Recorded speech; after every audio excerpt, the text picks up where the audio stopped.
When there's an emergency, we call 911. But what if you need help, but it's not an emergency? Officials at the Penobscot Regional Communications Center tell us non-emergency calls are tying up the emergency line there. So now they're considering artificial intelligence to lighten the load.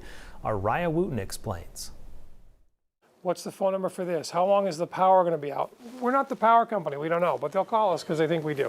Training supervisor at Penobscot Regional Communications Center, Michael Azevedo, says dispatchers are getting bogged down with non-emergency calls. I can't justify to you that I couldn't take your call for your loved one's cardiac arrest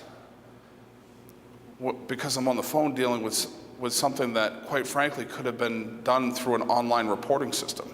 Director Chris Lavoie says 911 dispatchers took more than 68,000 calls in 2022. The center is now considering using Amazon AI services to take non-emergency business line calls. Supervisor Betty Stone says when dispatchers are on non-emergency calls, high-priority calls end up circling in the queue until another dispatcher is available. We believe all our calls are important and they need to be handled. Of course, the more emergent calls need to be handled first. Lavoie says at least 1,000 911 and business line calls are routed to the center daily.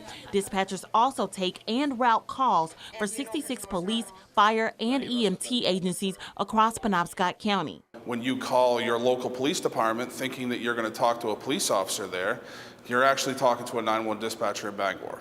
Lavoie says his team of dispatchers is extremely slim, and although he's hiring, it takes at least 6 months to a year for new employees to be ready to work on their own. We need to hire 6 more people, and we have 6 in training currently. So on the schedule, we're really down 12 people. If we get 7 911 calls at once and the 6 of us, one of them can't get answered, and we don't have time to spend appropriately with the people that we should. Without people, none of these services will continue to go.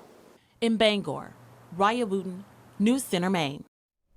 Director Chris Lavoie says no final decisions have been made, but he is exploring how using AI technology could work.